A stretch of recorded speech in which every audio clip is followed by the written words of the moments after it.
भगवान गौतम बुद्ध, महामानव घटनेचे शिल्पकार डॉक्टर बाबासाहेब आंबेडकर यांच्या विचारांना स्मृतींना वंदन करतो.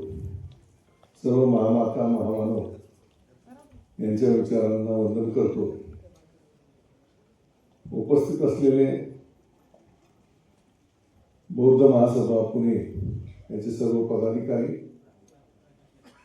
आमचे कार्यकर्ते, पुणे शहरातील सर्व मान्यवर मंडळी, उपस्थित असलेली सर्व पालक मंडळी आणि इच्छुक उमेदवार मंडळी, सर्वांना जय भीम.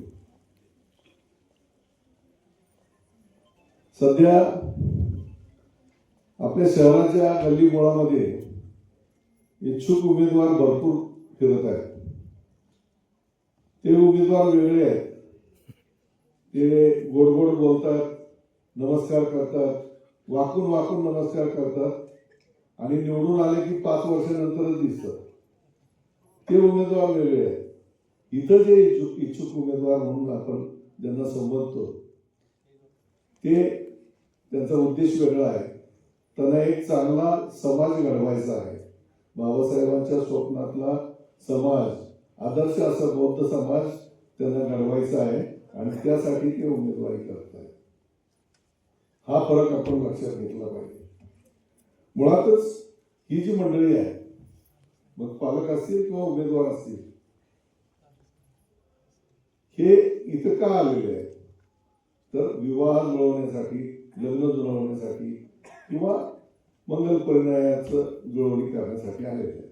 मग पहिला प्रश्न असा येतो की लग्न म्हणजे काय? लग्न म्हणजे काय? लग्न कशासाठी करायचं? याचं उत्तर कदाचित मुलांनी शोधलं असेल किंवा अजून त्याच्यावर विचार केला नसेल. कदाचित असा विचार केला असेल की माझ्या आईवडिलांचं झालं, भावाचं झालं, बहिणीचं झालं, मित्रमैत्रिणीचं होतंय म्हणून माझं लग्न होतंय, असा समज, असा गैरसमज करून चालला नाही. तर लग्न म्हणजे काय याचं आपल्याला चांगलं माहिती पाहिजे. आपण कशासाठी ही गोष्ट करतोय? जीवनातली एक महत्वाचा टप्पा आपण पाडणार आहोत आणि ते का करतोय आणि कशासाठी, त्याचा उद्देश काय, हा नीटपणे आपण समजून घेण्याची भाव आहे. आता आपण हे बघू की लग्न म्हणजे काय. तर एखादी स्त्री किंवा एखादा पुरुष हे एकत्रितपणे दोघांच्या संमतीने आणि संपूर्ण जीवनभर एकत्रितपणे जीवन व्यतीत करण्याचं स्वीकारतात.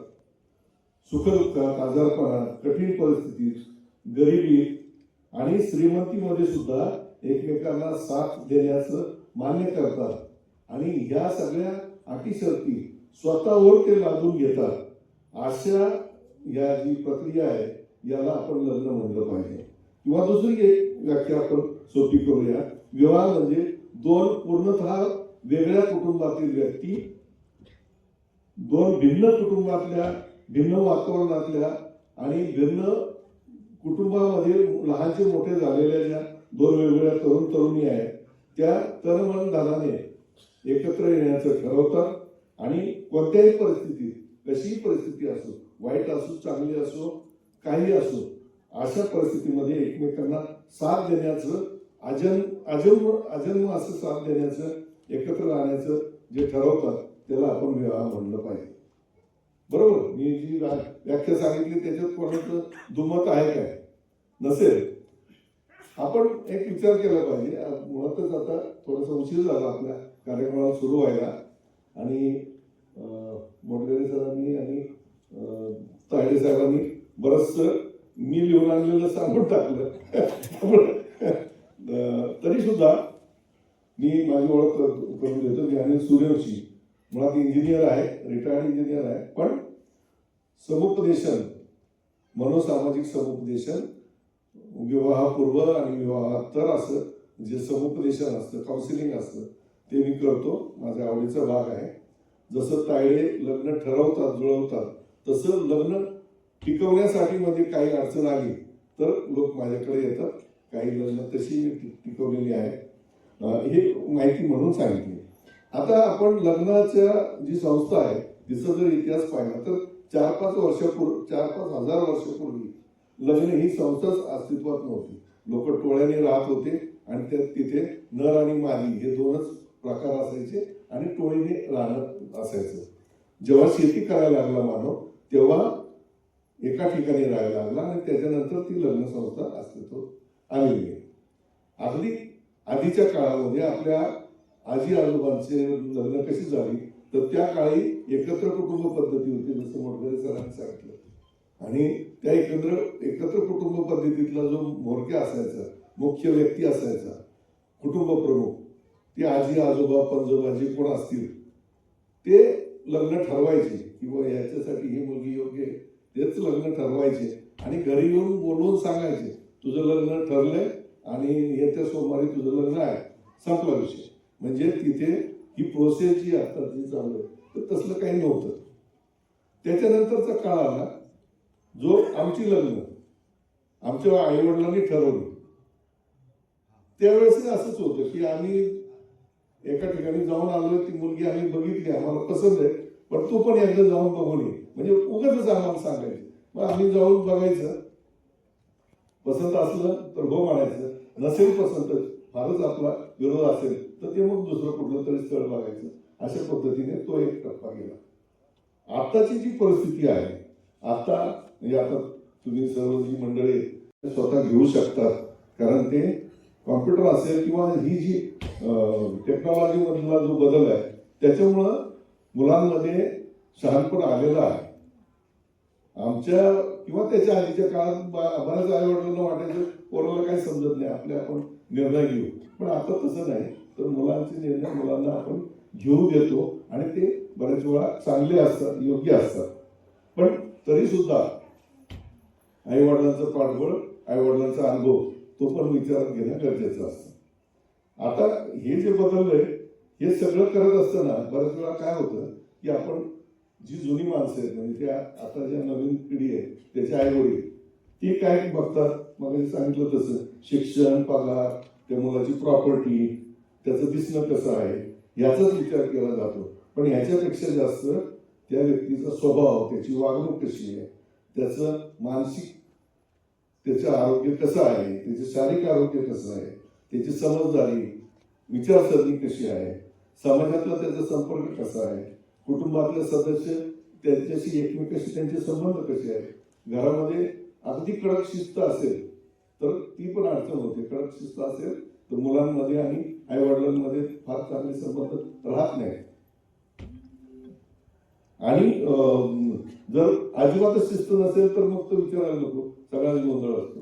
पण थोडी लवचिकता असली पाहिजे. आदरयुक्त थोडंसं ज्येष्ठांचं जर आदर असेल तर ते चांगलं घर समजलं जातं. आणि हे सगळं घडत असतं ते काय फक्त मुला मुलींचं जीवन बदलत नाही, तर दोन्ही कुटुंबाचं सुद्धा त्याच्यामध्ये बदल होत असतो, हे लक्षात घेतलं पाहिजे. आपण आपल्या मुलाच्या मुलीच्या आयुष्याचं कल्याण व्हावं यासाठी हे लग्न आणि लग्नाचा खटाटोप आपण जर करत असलो तर हे सगळं करण्यासाठी आपण ते करताना म्हणजे लग्नाला आपण जेव्हा उभा राहतो किंवा मुलाला उभा करतो तेव्हा आपण लक्षात घेतलं पाहिजे की आपले काही मुद्दे आपण लक्षात घेतले पाहिजे. आपण स्वतःला नीट ओळखलं पाहिजे. जो पण उमेदवार आहे त्यांनी त्याच्या कुटुंबाने स्वतःला नीट ओळखलं पाहिजे. आपल्या काय मर्यादा आहेत, आपले काय विकनेस आहेत, आपल्या स्ट्रेंथ कशात आहेत हे पण लक्षात घेतलं पाहिजे. आणि साधारणपणे सरांनी सांगितलं तसं लवकरात लवकर लग्न झालं पाहिजे. 20-22 वर्षानंतर लग्नाला सुरुवात केली पाहिजे. अगदीच 15-16व्या वर्षी लग्नाचा विचार जी मुलं करतात त्यांचं फक्त शारीरिक ते आकर्षण असतं आणि त्यांचं शिक्षण अर्धवट असतं. 15व्या-16व्या वर्षी लग्नाचा विचार करू नये.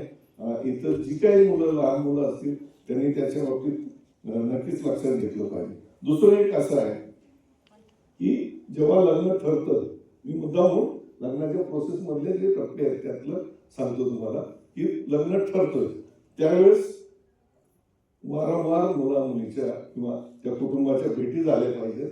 त्या कुटुंबाने एकमेकाला वारंवार भेटलं पाहिजे. एखादी एक दिवसाची ट्रिप काढली पाहिजे. त्यातून काय होतं की एकमेकाची वागणं बोलणं, तुम्ही वेटरशी सुद्धा एखादी व्यक्ती कशी वागते बोलते हे सुद्धा कळतं. म्हणजे आपण त्या प्रोसेसमध्ये लक्षात आलं पाहिजे की त्याचा स्वभाव कसा आहे. आणि जर आपल्याला समजा योग्य वाटला उमेदवार, तरी समजा भावी जोडीदार आपल्याला तो योग्य वाटतो, तरी सुद्धा आपल्या घरातलं कोणी मोठे असेल किंवा आई वडील असतील यांचा ओपिनियन, सेकंड ओपिनियन हा आपण घेणं गरजेचंच आहे. कारण काय होतं की आपण फेसबुकची एखादी जाहिरात बघितली तर आपल्याला त्याच जाहिराती परत परत दिसतात. म्हणजे अॅनालॉग सारखं होतं. म्हणजे एखाद्या व्यक्तीचा आपल्याला चांगुलपणा वाटला तर आपल्याला त्याची तीच बाजू दिसत असते. म्हणून त्रयस्थ व्यक्ती घरातल्या इतरांनी त्या व्यक्तीचं निरीक्षण त्यांच्या अनुभवाच्या आधारे केलं तर आपल्याला त्याच्यात काही अवगुण असेल, त्याच्यात काही वेगळंपण असेल तर ते पण आपल्याला लक्षात येऊन जाईल. आता आपण एक लक्षात घेतलं पाहिजे की लग्न ठरलं त्याच्यानंतर एंगेजमेंट हा एक टप्पा आणि एंगेजमेंट ते लग्न हा दुसरा टप्पा. या दोन टप्प्यामध्ये थोडं अंतर ठेवलं पाहिजे, थोडा वेळ घेतला पाहिजे.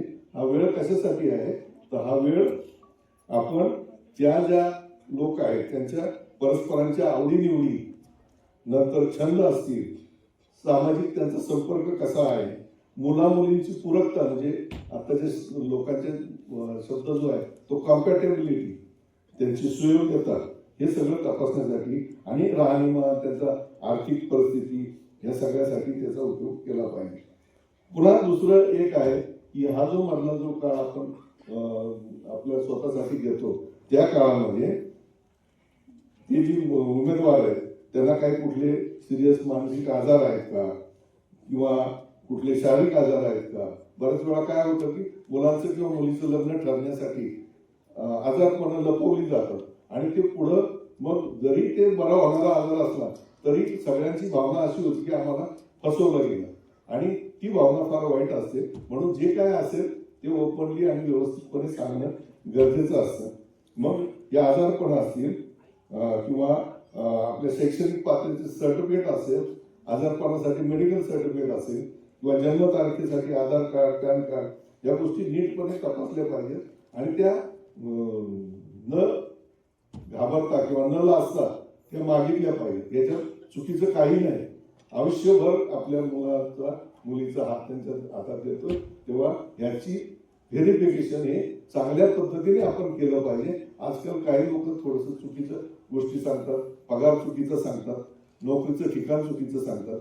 असं होऊ नये याच्यासाठी ते आपण पडताळणी करणं गरजेचं आहे.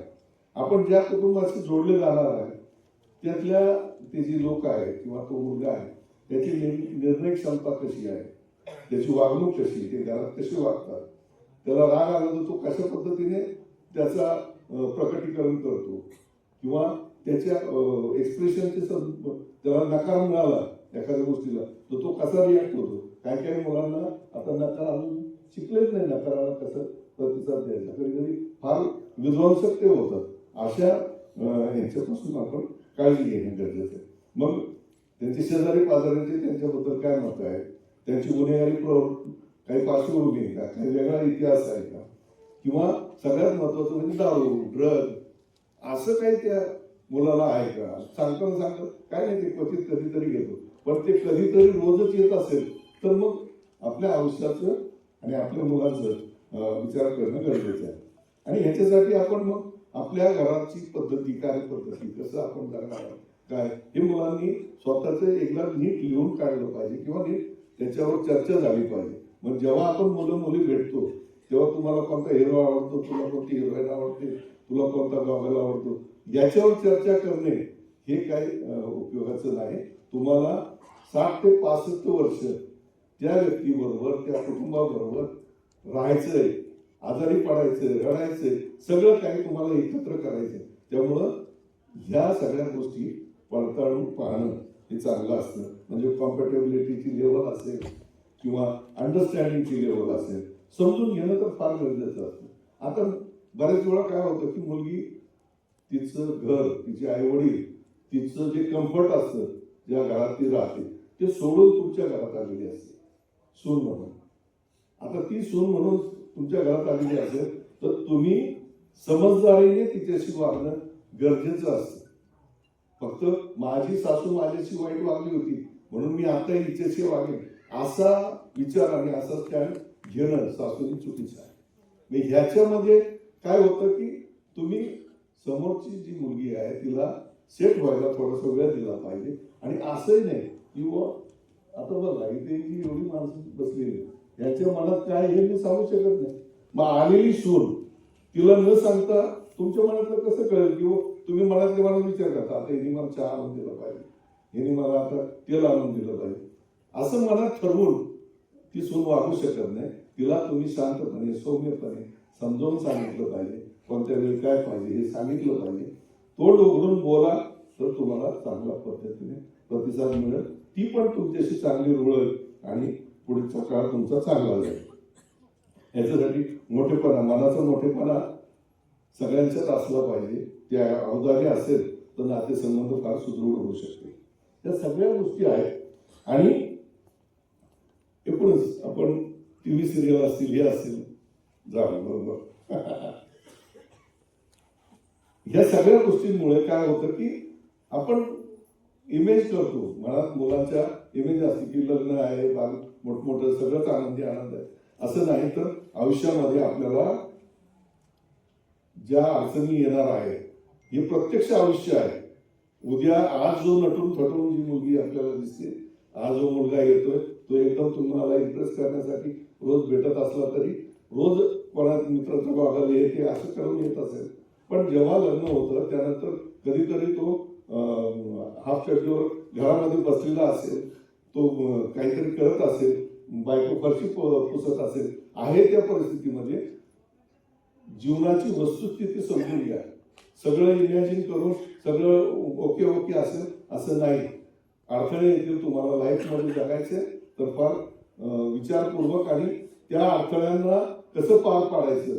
कुठलाही अडचण आली कुटुंबामध्ये तर तो अडचण समोरच्यांना न दुखावता कशा पद्धतीने सोडवायचं ह्याचा ट्रेनिंग तुम्ही मुलांना मुलींना दिलं पाहिजे. मुलांना स्वयंपाक शिकवलं पाहिजे. या सगळ्या गोष्टी आहेत, बऱ्याचशा गोष्टी आहेत. पण याच्यासाठी एक तर तुम्ही स्वतः सक्षम व्हा, मुलांना शिकवा, नाही तर प्री मॅरिटल म्हणजे विवाहापूर्वीचं जे समुपदेशन आहे ते जिथं मिळत असेल तिथं घ्या. मुळातच मी जरा आवडतं घेतो कारण उशीर होतोय. प्रभावी असा संवाद आपल्या मुला मुलांना साधता आला पाहिजे. आणि सगळ्यांनाच मी सगळ्यांची याच्यासाठी फार पैसा लागत नाही. आनंदी राहण्यासाठी, आनंदी लाईफ जगण्यासाठी त्याला काही पैशाचा डोंगर लागत नाही, समाधान लागतं. आणि तुमच्या मनामध्ये एकमेकाबद्दल विश्वास आणि त्या व्यक्तीमध्ये कर्तृत्व